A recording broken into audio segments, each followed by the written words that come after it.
Okay, so you've heard us talk about replenishing the soil and amending the soil, and we want to talk to you now about two things: companion planting and letting the land rest, and this thing called crop rotation. So there's a story from ancient history of this people who lived in this place, and they were told, you got to let the land rest.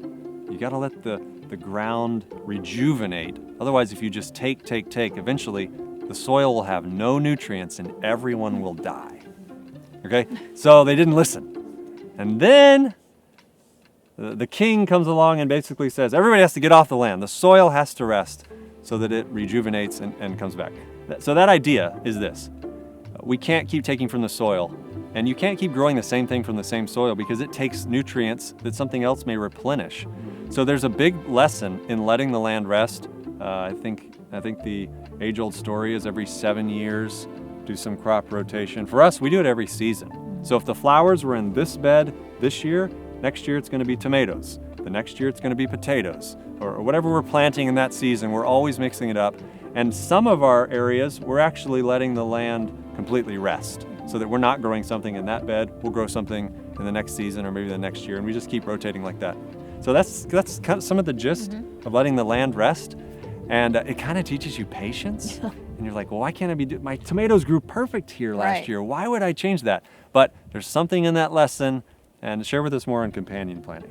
Yeah, so people go well together, right? Rare. I think so. Ew. Ew. Ew, no. Ow. I mean, What the? it's a gardening course. I thought so too. Why don't you go ahead?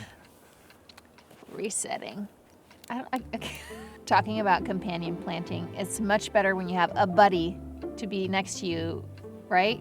So that applies to gardening. For example, a tomato is fine by itself, but if you have basil growing with it, it complements itself.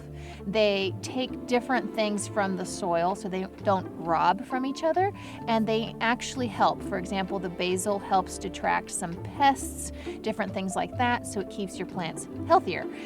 Same thing applies to the idea, I think this is really cool, if you plant carrots and beets together. The carrots actually grow deeper into the soil and help aerate the soil to then give the beets a little more extra like something underneath. So those are great to go together. You want to plant herbs always around your crops because they really help. It's like a natural way to deter pests and bugs and just all the things you don't want, even some rodents and things like that. Flowers are wonderful because flowers also can help. Marigolds are like a well-known, and they're pretty, they're bright, but they help deter a lot of pests. So we'll have a list for you on wonderful companion planting buddies and who you should plant together and who you should not plant together.